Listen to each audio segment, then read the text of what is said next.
এখন ইষ্ট প্রসঙ্গ শ্রবণ করব।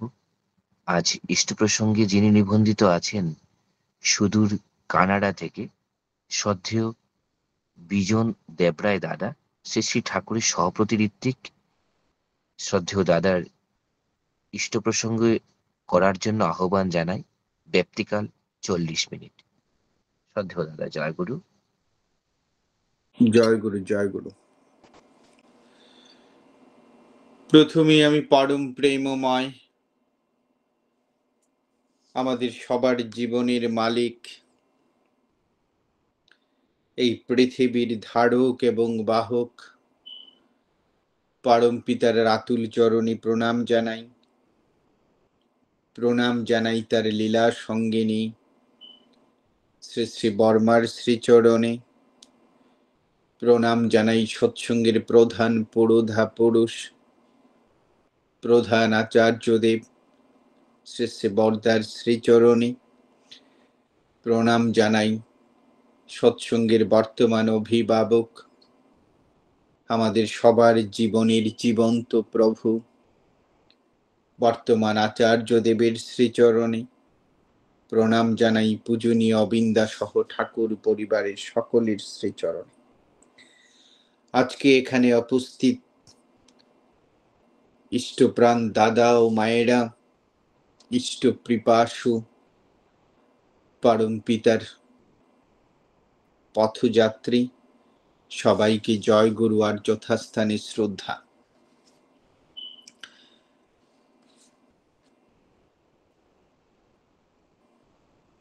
আপনাদের সাথে একটু সময়ের পার্থক্য আছে আমার, মানে এক্স্যাক্টলি আমার প্রার্থনা আপনাদের সৎসঙ্গ চলে, তাই পুরোটা সৎসঙ্গ থেকে আসলে খুব মনোযোগ দিয়ে শুনতে পারি নাই।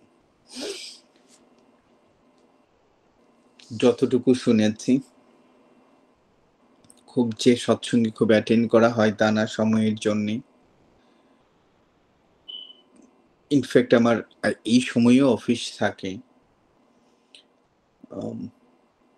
শনিবার ন্যাচারালি বন্ধ, কিন্তু আমার থাকে না, আসলে কাজ থাকে। তাই অনেকদিন পরে অনলাইন সৎসঙ্গে কথা বলছি। আসলে গান বলেন, পরম পিতার কথা বলেন, পরম প্রেমময়ীর গ্রন্থ বলেন, এই এত সব আয়োজন আমরা কি ভাবি আসলে কেন এত সব আয়োজন? আমি আসলে মাঝে মাঝে আমি আমার মতো, যদিও খুব বোকার মতোই হয়তো চিন্তা করি। ধরেন আমি একজনকে ভালোবাসি, হতে পারে আমার কন্যা, হতে পারে আমার স্ত্রী, হতে পারে আমার ছেলে। তার জন্য আমি কি করি বলেন তো? খুব চিন্তা করেন যে আজকে সকালে আমি টরেন্টোতে ছিলাম, মানে আমি বাসা খুঁজতে গিয়েছিলাম। ইনফ্যাক্ট আমার মেয়েটা সেপ্টেম্বর থেকে ইউনিভার্সিটি শুরু করবে, একটু ব্যস্ততা, একটু চিন্তা আছে, জীবনের প্রথম বাবা মা ছেড়ে যাবে, চিন্তা করছি। কিন্তু একটু ভাবেন তো যে আমার আর কতটুকু বা করি। আমার সবচেয়ে প্রিয় আদরের ধন, আমার স্ত্রী নাভি ছেঁড়া সন্তান, তার জন্য আমি ব্যস্ত, চিন্তিত। কিন্তু কি আয়োজন আমার? আয়োজন হচ্ছে তাকে সমাজে প্রতিষ্ঠা করা, তার জন্য যত সব আয়োজন। কিন্তু একটু ভাবেন তো যে পরম পিতা আমার জন্য কত সব আয়োজন করে রেখেছে। যোজন যাজন ইষ্টভীতি এগুলি রাখেন, এক জায়গায় রাখেন, রেখে স্বাভাবিক চিন্তা করেন যে আপনি ঠাকুর, ভগবান, যে কোনো মত পথের হই না কেন, আমি মাঝে মাঝে হারিয়ে যাই চিন্তা করি। আমার জন্মের বহু বছর, বহু যুগ আগে আমি কেমন হব, আমি কেমন হলে তার হতে পারবো, আমি কোন পথে চললে আমি তার বাড়ি পৌঁছে যাব, তিনি সব আয়োজন করে রেখেছেন ভগবান হিসেবে, পরম প্রেমময় হিসেবে। উদারতার লেভেলটা চিন্তা করেন। আমার জন্য চলার সাথী দিল, আমার জন্য অনুশ্রুতি দিলেন, আমার জন্য ধীতি বৃদায়না দিলেন, আমার জন্য সত্যানুসরণ দিলেন, আমার জন্য কত কিছু দিলেন। সদাতার থেকে শুরু করিয়া কেন দিলেন? শুধু আমাকে তিনি ভালোবাসেন বলে। দেখেন, আমরা আমরা তো মানুষের করণীয় কথা বলি, দরকার নাই তাকে ঠাকুর বানিয়ে জীবনের যে ওকে ফাইন, তিনি ছাড়া কিচ্ছু বুঝি না। নরমালি চিন্তা করেন, যে এই বিশ্ব ব্রহ্মাণ্ডের মালিক, তিনি পরম প্রেমময়, কোনো স্বার্থ কিন্তু ওনার নেই। আমি আমি ভালো থাকবো, আমি ভালোবাসবো, আমি তার পথে যাব, আমি তার রঙে রঙিন হব, আমি তার রঙে রঙিন হয়ে তার ধামে যাব, ওই বাসনা তার। কত আয়োজন! আজকে দেখেন এই অসংখ্য গ্রন্থ পাঠ, সব আমার জন্য, শুধু আমার জন্যে উনি রেখে গেছেন। যে মানুষটি আমার জন্য এত কিছু করলেন, আমার জন্মের আগে, আমি ভূমিষ্ঠ হওয়ার ৯০তম দিন পূর্বে তিনি আমার খাবার দিয়ে দিয়েছেন, যে আমি যেন ১ মিনিট না খেয়ে থাকি এই পৃথিবীতে। আমার জন্মের বহু বছর আগে তিনি কুলে পিঠে করে আমাকে মানুষ করতে পারবেন না বিধায় আমার জননী নামক দ্বিতীয় ভগবানকে পাঠিয়ে দিয়েছে, যে আমার অসহায় মুহূর্তে আমাকে পরিষ্কার করাবে, খাবার মুখে তুলে দিবে, হাত ধরে এই পৃথিবীতে আমাকে মানুষ করে তুলবেন। তাই আমার এডিশনাল গড হিসাবে আমাকে মা পাঠিয়ে দিয়েছেন, তিনি করে রেখেছেন। যুক্তি, সজ্ঞ, সাধনা, নাম, ধ্যান সব ছেড়ে দিই আমি। আমি যদি একজন ব্যক্তি এজ এন ইন্ডিভিজুয়াল হিসেবে চিন্তা করি, যে আমার বিপরীত পক্ষে দাঁড়িয়ে আছে যে মানুষটি, যিনি আমার জন্য এত সব আয়োজন করে রেখেছে, আমার কি তার জন্য কোনো কিছু করার দায়িত্ব নেই? প্রেম তো এক পক্ষের হয় না। যে মানুষটি সারা জীবন শুধু আমার জন্য ভেবেছেন, সারাটা জীবন, জীবনের পরতে পরতে তার চিন্তা, চেতনা, ভালোবাসায়, মোহে, সব উচ্চারণে সব আমি। এই আমিকে নিয়ে যার ভাবনা, এই প্রতিটা আমিকে উনি, যিনি চিৎকার দিয়ে বলেছে যে এবার আমার আমিগুলিকে কুড়িয়ে নিতে এসেছি, প্রতিটা আমিকে উনি কুড়িয়ে নিতে চান। এটি শিউলি গাছের শিউলি ঝরা ফুলের মতো কুড়িয়ে কুড়িয়ে উনি নিজে তার বাড়ি পৌঁছে দিবেন, নিয়ে যাবেন। সেই মানুষটির জন্য খুব স্বাভাবিক, এত আধ্যাত্মিকতার চিন্তাই করার দরকার নেই, যে তার জন্য আমার কিচ্ছু করার নেই। যদি না করি, এত কিছু পেয়ে, এত সুযোগ, এত গ্রন্থ, এত বাণী, এত আমাকে ঠিক রাখার এত কিছু জীবনের প্রতিটা বছরে উনি করে দিয়েছেন, তাই না? অন্যভাবে একটু চিন্তা করেন। ধরেন সেপ্টেম্বরের ৪ তারিখ আমার মামুনিটা ইউনিভার্সিটি, আমি উদাহরণ দিচ্ছি, দেখেন খুব ছোট্ট সহজ কথা বলেন, কারণ আমি এত জ্ঞানী না তো, তাই ঠাকুরকে আমি খুব সহজ শব্দ দিয়ে বুঝতে চেষ্টা করি। আমার মেয়েটা যখন চলে যাবে, এর আগের দিন আমি কি বলবো, যে বাবা তুমি আমাকে কিছু বলে দাও, বা যদি বলে যে বাবা আমি গিয়ে কি করব, আমি হয়তো বলবো মা এইটা করবি, এইটা করবি। সেই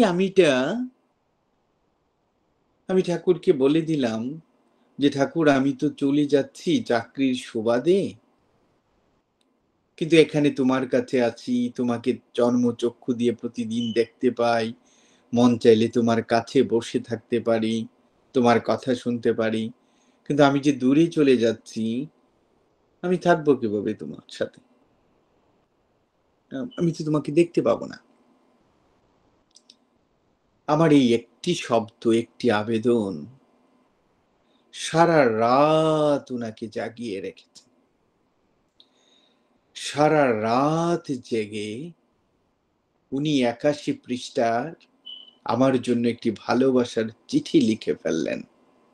আহ! খুব চিন্তা করেন। যে বিশ্ব ব্রহ্মান্ডের মালিক আমার একটি ছোট্ট আবেদন যে তোমাকে তো প্রতিদিন কাছে পাবো না। পাছে আমার কষ্ট হয়, সারা রাত উনি ঘুমাননি। সারাটা রাত জেগে উনি নিজ হাতে কলম তুলে নিয়ে মুখে উচ্চারিত বাণী না, অন্যের সংকলন না, সারাটা রাত জেগে উনি আমার জন্য একটি লাভ লেটার লিখে দিলেন। উনার পক্ষ থেকে আমার জন্য একটি ভালোবাসার চিঠি। যে চিঠিটি উনি এই পৃথিবীর সমস্ত গ্রন্থ মন্থন করে এই ৮১ পৃষ্ঠার একটি দিয়েছে, যেখানে বেদ, বাইবেল, ত্রিপিটক, জৈন সমস্ত কিছুর নির্যাস আমার জন্য লিখে আমার হাতে তুলে দিয়ে বললেন, ওটা আমার, ওটা তোর জন্যে। বলেন তো, আমার কোনো ত্যাগ আছে এরকম? আমি কি একটা দিন বলতে পারবো আমার নিজের বিবেকের কাছে যে একটা রাত্র এই ৪০ বছর, ৫০, ৬০, ৭০ যাই হোক না কেন, যে আমি একদম সারাটা রাত উনার জন্য একটি ভালোবাসার অনুরাগের সহিত উনার সারা রাত আমি উনার সামনে কাটিয়েছি? না, কাটাই নাই। তার মানে এই যে আমার জীবন, এই যে আমার বেঁচে থাকা, এই যে আমার শব্দ চয়ন, আমার মুখে উচ্চারিত শব্দ, যার দয়ায় পেয়েছি জনম, তাকে আমি কিচ্ছু দেই না। সরি, কিচ্ছু দেয়া হলো না। কোনো বিধিতেই গেলাম না। শুধু ২ জন, একজন ইন্ডিভিজুয়াল হিসেবে চিন্তা করি। যে মানুষটি আমার জন্য এত কিছু করে যাচ্ছে। কালকে নজরুলের কবিতা পড়ছিলাম যে, "আল্লাহ পরম প্রিয়তম মোর।" আমি আমি পড়ি। এই জিনিসটা একটু করতে চেষ্টা করি। এত তো সাধন বোধন কিছু নাই। পড়ি বিভিন্ন জিনিস। ওই কবিতাটার পইড়েন আপনারা সময় পেলে। বিশাল বড় কবিতা। জীবন বদলে দিবে। এই একটি কবিতা আপনার জীবনকে বদলে দিতে পারে। যদি সুযোগ পান জাস্ট গুগল করেন, পড়েন। এই কবিতার ১ম লাইনটি ছিল এরকম যে, "আল্লাহ পরম প্রিয়তম মোর।" আল্লাহ তো দূরে নয়। নিত্য আমারে জড়াইয়া থাকে পরম সে প্রেমময়। এটা অনুধাবন করি। আমি কি এটা ফিল করি? যে পরম পিতা মুখে উচ্চারিত হবে না, এটা অনুধাবন করতে হবে, অবজার্ভ করতে হবে, আত্মস্থ করে নিতে হবে যে হে পরম পিতা তুমি দূরে না। আমি যদি আকাশের ঠাকুর বানাই দেখা হবে না। আমি যদি ফ্রেমে বাঁধা ঠাকুরকে নিয়ে দুবেলা পুজো দেই দেখা হবে না। কোনো দিন হবে না। দিনের পর দিন শঙ্খ বাজছে, ঘন্টা বাজছে, শাঁখ বাজছে, মন্দিরে পুজো হচ্ছে। আমরা শুধু দেবতা বলে যদি তুমি পুজো করে মন্দিরেই রেখে আসি থাকে, নিত্য উনি আমার সাথী হবে কিভাবে? এই কবিতা বলছে আল্লাহ পরম প্রিয়তম মোর। এত প্রিয়তম আর কেউ না। আল্লাহ তো দূরে না। নিত্য আমারে জড়াইয়া থাকে।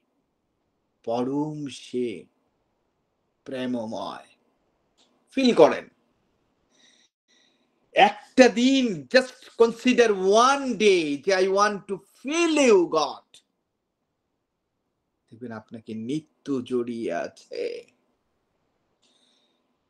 এত প্রেমময়, এত প্রেম যার। থার্ড লাইনটাতে উনি বলছে, কাজী নজরুল ইসলাম বলছে যে পূর্ণ পরম সুন্দর সেই আমার পরম পতি। উনি এত সুন্দর, এত মধুর, এত মিষ্ট, এত অমৃতময়। উনিই তো আমার পরম পতি। আর কোন পতিকে খুঁজে বেড়াবো আমি? আমি আর কোন পতিকে, কত সুন্দর অমৃতময় পরম পতি যিনি, তাকে ছাড়া আমি কাকে খুঁজতে চাই? কাকে খুঁজবো বলেন তো? এবং উনি বলেছে, দেখেন চতুর্থ লাইনটি অনেক বেশি, যে মূর ধ্যান জ্ঞান তনু মন প্রাণ আমার পরম গতি। উনি আমার ধ্যান, উনি আমার জ্ঞান, উনি আমার তনু মন প্রাণ। বলেন তো আমরা করতে পেরেছি কিনা? আমরা করতে পেরেছি কিনা? একটা দিন, একটা লাইফ, একটা জীবন, কয়েকটা সেকেন্ড, মিনিট, ঘন্টার সমষ্টি এই জীবন। এই জীবনের যদি ধ্যান তিনি হয়, আমার জ্ঞান তিনি হয়। জ্ঞান মানে তাকে জানা, যে আমি তোমাকে জেনেছি। আমি তোমাকে জেনেছি, যখন অর্জুন প্রশ্ন করেছিলেন প্রথম, যে তুমি কে?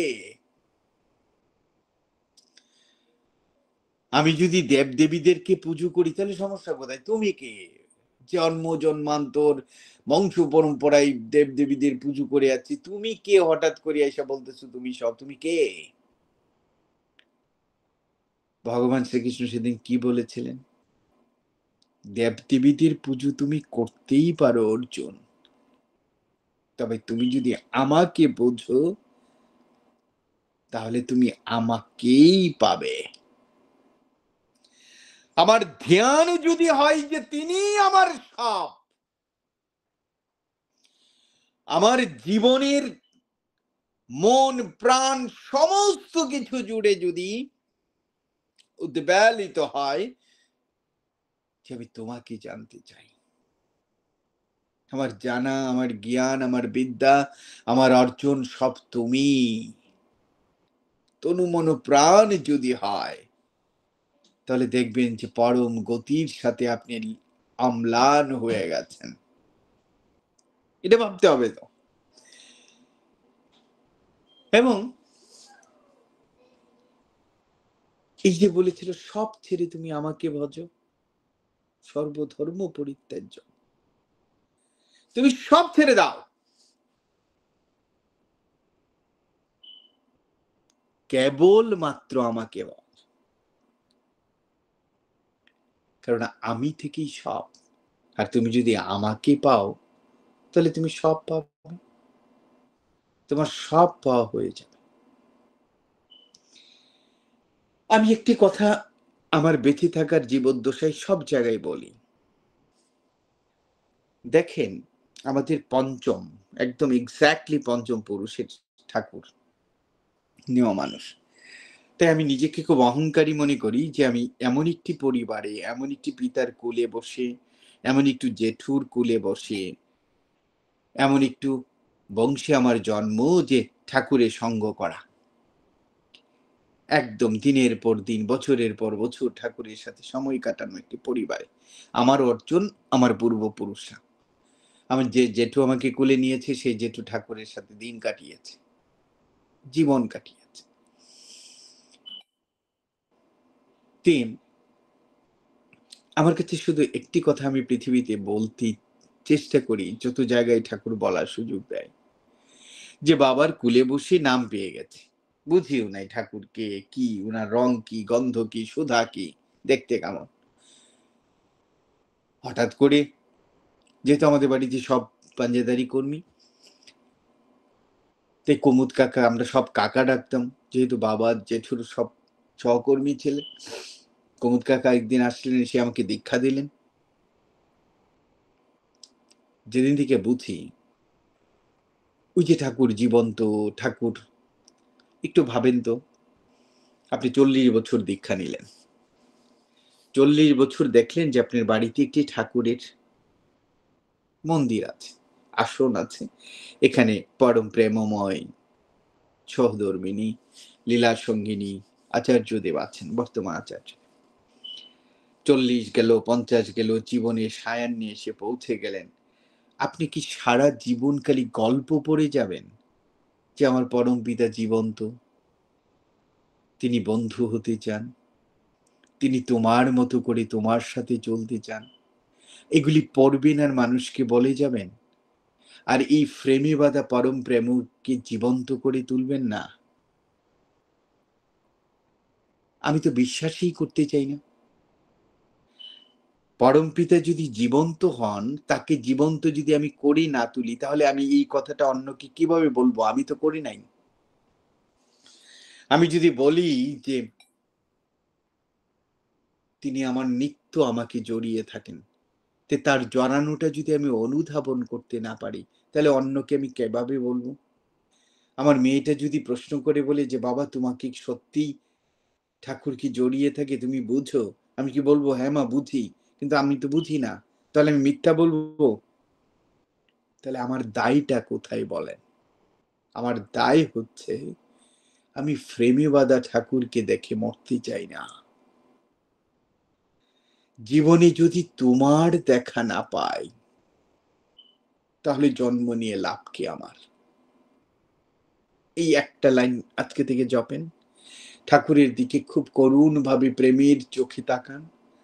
তাকিয়ে উচ্চারণ করেন ৫ বার যে ঠাকুর, এই জন্ম নিয়ে যদি তোমার দেখা না পেলাম, তাহলে জন্ম নিয়ে লাভ কি আমার? মন পরিবর্তন, চ্যালেঞ্জ করে দিলাম। আপনার বিবেক পরিবর্তন হয়ে যাবে। তখন আপনার ভিতরে একটা দায় জন্ম নিবে, না ঠাকুর এটা হতে পারে না। আমি ইটের ইমারতে বাঁধানো বিগ্রহতে আমি তোমাকে খুঁজে পেতে চাই না, আমি তোমাকে দেখতে চাই। আমার বুদ্ধির দেবতা হিসেবে তোমাকে আমি চালক বানাতে চাই। আমার রথ তুমি চালিয়ে নিবে প্রভু। আমার জীবন নামক লাগামটি আমি তোমার হাতে দিতে চাই। আজ হোক কাল হোক জীবন্ত প্রভু আপনার জীবন রথের চালক হবে। অর্জুন তো মানে আর কিছু না, অর্জন করা। সেই অর্জুন যদি কুরুক্ষেত্রের যুদ্ধে অর্জন করতে পারেন, why not you, why not me? আমি নয় কেন? তার মানে আমি যা বলছি তা করছে না, যার মানে আমার উচ্চারিত শব্দের সাথে আমার ব্যক্তি জীবনের চলার কোনো মিল নাই। এটা হবে না। আমি মঞ্চ কাঁপাতে পারি, পৃথিবীর এই প্রান্ত থেকে ও প্রান্ত আমি তার কথা বলে উচ্চারণ করে চিৎকার দিতে পারি, কিন্তু আমার জীবনে যদি সেই কথার সাথে না মিলে থাকে, তাহলে এই কথাগুলি টিকবে না। এই যে দেখেন, আর একটা লাইনই বলি আপনাকে, যে মানে প্রভু বলে কবু আমি প্রণমী জানাই ৭ আসমানের দিকে চেয়ে, তাই না? কবিতার আমার সব মনে নাই, মূল বক্তব্যটা এরকম যে প্রভু বলি আমি প্রণতি হই, ধুলায় লুটাইয়ে পড়ি, এবং আমার প্রণমী চলে যায় ৭ আসমানের বুকে। কেন হয়? আমি শুধু আকাশে খুঁজে বেড়াবো, জীবন্ত হবে না? যুগে যুগে তো তার লীলা হয়েছে জীবন্ত। তিনি আমার পাশে বসেছেন, তিনি আমার সাথে গল্প করেছেন, তিনি আমার দুঃখে দুঃখী হয়েছেন, আমার সুখে সবচেয়ে বেশি আনন্দিত হয়েছে। তখন বুঝবেন ঠাকুরের দীক্ষা নেওয়া কত সার্থক। কি পেলাম? এ যে দুর্লভ, এটা কথাই বুঝলে হবে না। আমরা যে কি পেলাম, সে যে কি দুর্লভ জিনিস আমার জীবনে অর্জন হলো। সৎসঙ্গটা মানে হচ্ছে, অনেক ব্যাখ্যা থাকতে পারে, আমার কাছে একটাই ব্যাখ্যা, যে আমার ঠাকুর আছে, তিনি আমার সাথী, আমি তাকে নিয়ে চলি, তাই আমার চলা এতটুকু ব্যত্যয় করি না। একটা ভয় আপনার ভিতরে কাজ করবে, কারণ আপনার বন্ধুকে, ওই যে ভগবান শ্রীকৃষ্ণ বলছিল, হে অর্জুন, পারো তো বন্ধু বানাও অথবা ছায়া বানাও, যে তোমার ছায়া তোমাকে ছেড়ে যাবে না যে কোনো পরিস্থিতিতে, আর তুমি আমাকে বন্ধু বানাও, এই বন্ধুটি তোমাকে ছাড়বে না। আপনি যদি পরম পিতাকে জীবনের ছায়া বানিয়ে ফেলতে পারেন, পরম পিতাকে জীবনের বন্ধু বানিয়ে ফেলতে পারেন, তখন দেখবেন আপনার চলা কত মানদণ্ড মেপে চলে। কারণ আপনি বন্ধুটি তো, আপনি কার বন্ধু হচ্ছেন? বিশ্বপিতা, যার পিতা। ওই যে ঠাকুর বলেছে যে you are the son of father the supreme, এটা তিনি বলে গেছেন আমার জন্য। আমার ভালোবাসার চিঠিতে উনি দ্বিতীয় পৃষ্ঠায় লিখে দিয়ে গেছেন যে তোমার আবার ভয় কিসের, তোমার আবার দুর্বলতা কিসের, you are the son of think, you are the son of father the supreme. তুমি চিন্তা করো, তুমি পরম পিতার সন্তান। এই রিকগনিশন তো আমাকে কেউ দেয় না। I already received this kind of recognition from God. আমার কাকে ভয় পেতে হবে বলেন তো পৃথিবীতে? কিসের আমার ভয়? কারণ আমি তো জেহাদ ঘোষণা করে দিয়েছি। আমাকে বলেছে যে তোমার যদি অন্য কিচ্ছু থাকে, এই সবগুলি হচ্ছে তোমার উইকনেস, দুর্বলতার বিরুদ্ধে। আমার সংসারে আমি আকুক মাপু হয়ে গেছি, অর্থের লোভ আমাকে ছাড়ে না, আমার প্রেমিক হৃদয় কেঁপে উঠে জাগতিক প্রেমে, এই সব হচ্ছে আমার উইকনেস। তাই ঠাকুর বলছে ওইটার বিরুদ্ধে যুদ্ধ করে ফেলতে হবে, একদম তোমাকে ডিক্লিয়ার দিয়ে যুদ্ধ ঘোষণা করে দিতে হবে। আর ইসলাম বলে এটাকে জেহাদ ঘোষণা করে দিতে হবে, কারণ আমি তো পরম পিতার জন্ম, আমার জন্ম তো তার জন্যে, এবং তাকে রঙিন করা, তার রঙিন নিজে রঙিন হয়ে ওঠা, এই জন্য আমার জীবন, তোমাকে প্রতিষ্ঠা করা আমার জীবনের যজ্ঞ। এটা তো কোনো বুলি না, এটা ওয়াদা, এটা তার সাথে এটা কমিটমেন্ট। এটা 12 বছরের পরে যে বয়সেই দীক্ষা হোক না কেন, দুইটা জায়গায় স্বাক্ষর দিয়ে তার সাথে এবার লিখিত চুক্তি যে আমি তোমাকে প্রতিষ্ঠা করব, এটাই আমার জীবনের যজ্ঞ, এর বাইরে আর কোনো যজ্ঞ নাই। আর এই কমিটমেন্ট মিস করলে পরম পিতাও আপনাকে রক্ষা করবে না, কারণ বিধি বিধির বাইরে যায় না, বিধিতে তার সাথে আপোষ নেই। আমি যা ইচ্ছা তা করবো আর পরম পিতাকে ডাকবো, উনি মাফ করে দিবে, এত সহজ না। কারণ এবার কমিটমেন্ট আমার মাঝখানে কেউ নাই, এবার তুমি আর আমি, এর মাঝে কিচ্ছু নাই, কেউ ঢুকতে পারবে না। এটা বর্তমান আচার্যদেব সবসময় বলে, তিনি আর আমার মাঝে কেউ নাই, কেউ ঢুকে গেছে, আমি, আমার জীবন শেষ। বিষয়টা হচ্ছে এরকম, ঠাকুরকে ভালোবাসতে হবে জেহাদের মতো করে, যে তোমাকে প্রতিষ্ঠা করব, তুমি আমার সাথী হবে, এবং তোমাকে নিয়ে চলবো। যে কথাগুলি আলোচনা শেষ করে, আমি জানি না কয় মিনিট আছে, যেমন ভালোবাসাটা কেমন হতে হবে,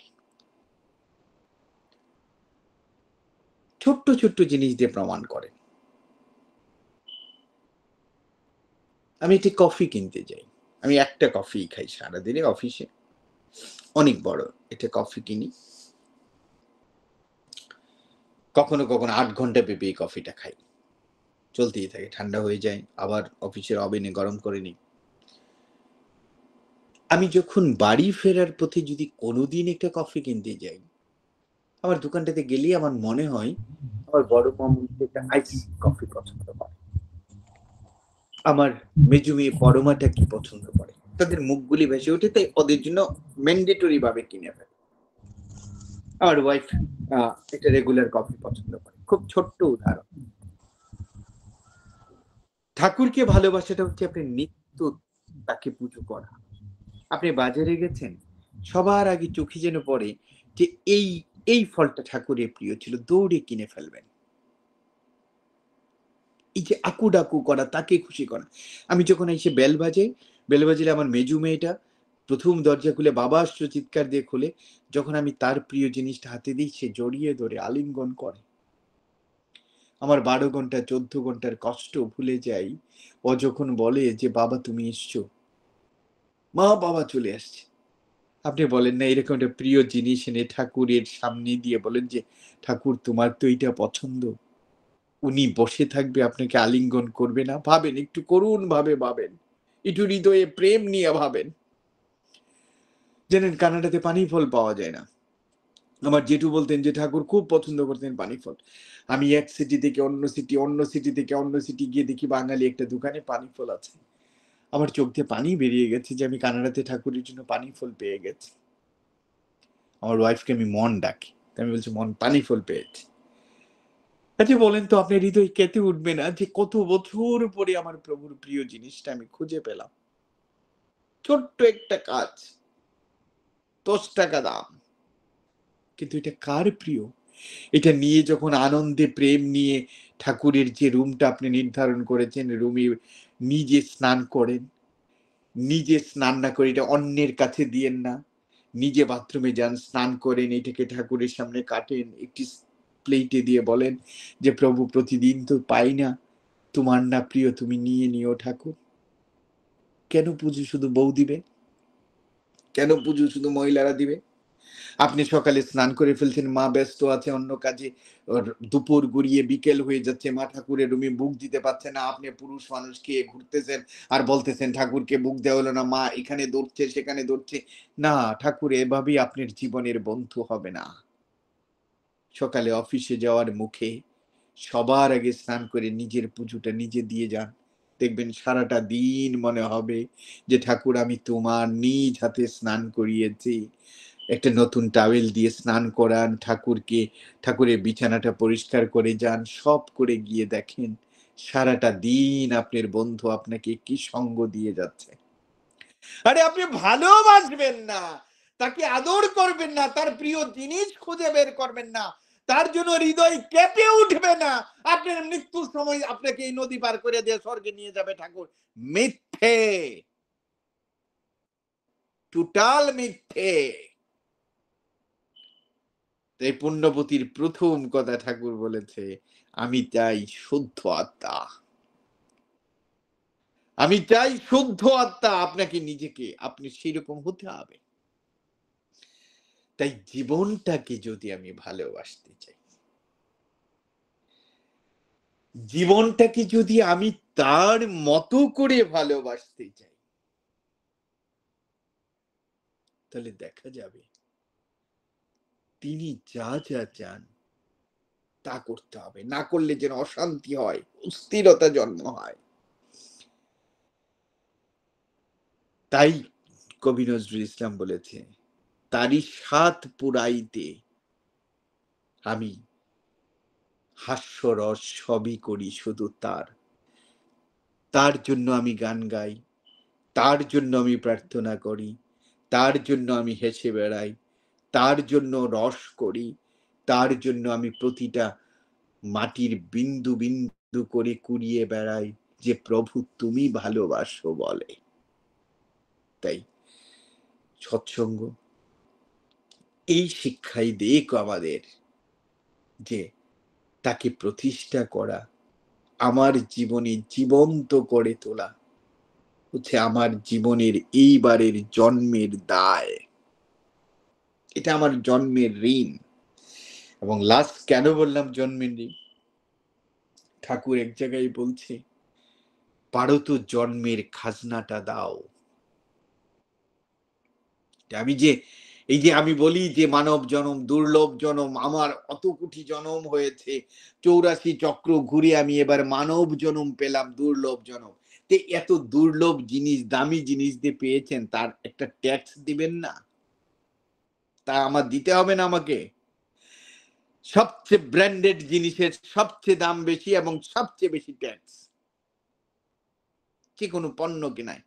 তা আমি বলছি যে আমি আশরাফুল মুখলুকাত, আমি বলছি অমৃতাংশং পুত্র, আমি বলছি আমি বুদ্ধের অস্তিত্ব থেকে জন্ম, এবং ভগবান যিশু বলেছে আমার ভালোবাসা থেকে জন্ম নেওয়া আমি।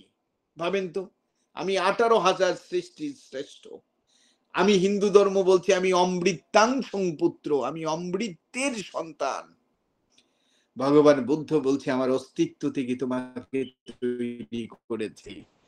ভগবান যিশু বলেছে আমার ভালোবাসা নিংড়ে তোমাকে জন্ম দিয়েছি পুত্র। আহ, তাহলে আমার জন্মের খাজনা কত কত বেশি চিন্তা করেন বলেন তো।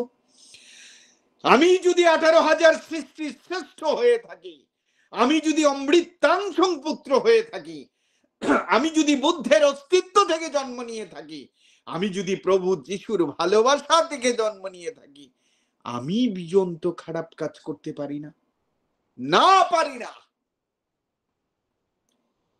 কিন্তু কত কিছু করে যাচ্ছি গোপনে সংগোপনে, যেটা আমি আর প্রভু ছাড়া কেউ জানে না।